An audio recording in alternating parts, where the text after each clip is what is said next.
অল্প খাবারে এটা নিজের জন্য যথেষ্ট মনে করতে পারেন, সেখানে আমাদের এত বিলাসিতা আসলে কিসের জন্য? আল্লাহ নবী সাল্লাল্লাহু আলাইহি ওয়াসাল্লাম বলেন, মুমিন খায় এক পেটে, কাফের খায় 7 পেটে। আল মুমিনু ইয়াকুলু ফি মিআন ওয়াহিদ ওয়াল কাফিরু ইয়াকুলু ফি সাবআতি আমআ।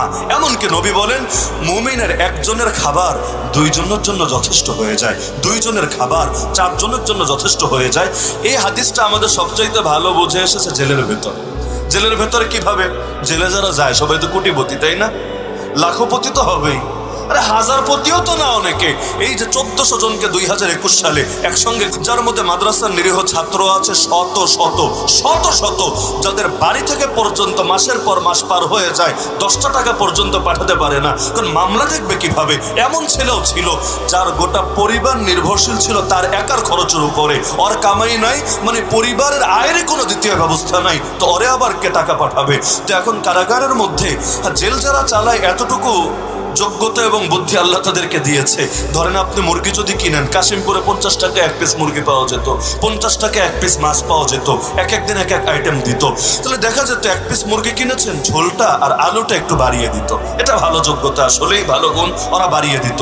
2 জন পরিমাণ খাওয়া যায় এরকম। তো বেশিরভাগ মানুষ যাদেরকে আল্লাহ দ্বীনের বুঝ দিয়েছেন, যেই কাজটা করতো যে একই রুমে আমি খাবো কিন্তু আপনি খাবেন না, এটা তো একজন মুমিন কিছুতেই এটা পছন্দ করতে পারে না। তো কি করতো? ধরেন এক রুমের মধ্যে 4 জন আছে, 2 জন কিনতো, আর বাকি 2 জন তারা কেনার সামর্থ্য নাই, তাদেরকে কখনো কেনার ইঙ্গিত দিত না। আনার পরে ঝোল যা দেয় এটা আরামসে 2 জনের হয়ে যায়, আর বাকি গোশতটাকে ভাগ করে নেয়, মাছটাকে ভাগ করে নেয়। আলহামদুলিল্লাহ, এমন একটা তৃপ্তি পাওয়া যায়, বিশ্বাস করেন 1 পিস না 10 পিস খেয়েও ওই তৃপ্তি পাওয়া যাবে না। আর একজন ভাইয়ের মুখে হাসি ফুটিয়ে যে তৃপ্তি পাওয়া যায়। তো ওখানে গিয়ে ভালো মতো বুঝে এসেছে, হ্যাঁ আসলেই মুমিনের একজনের খাবার 2 জনের জন্য, 2 জনের খাবার 4 জনের জন্য যথেষ্ট হয়ে যায়। এজন্য মুমিন মেহমান পেলে এটাকে বরকত মনে করে, যে মেহমান আসবে, রহমত নিয়ে আসবে, যাবে ঘরের মধ্যে বরকত রেখে যাবে। আল্লাহ নবীর অনন্য বৈশিষ্ট্য ছিল মেহমানের মেহমানদারি করা। প্রথম যে ওহী নাজিল হলো, নবী অসুস্থ হয়ে গেলেন, আম্মাজান খাদিজা তখন এটা বলে সান্ত্বনা দিয়েছিলেন, ইয়া রাসূলুল্লাহ কিচ্ছু হবে না, আল্লাহ আপনার কোনো ক্ষতি করবে না, কারণ আপনার মধ্যে 5টা গুণ আছে। এর মধ্যে 4 নম্বরে বলেছিলেন তাকরির দাইফ, আপনি মেহমানের মেহমানদারি করেন। তো মুসলমান মেহমান পেলে এটাকে নিজের জন্য সৌভাগ্যের বিষয় মনে করে।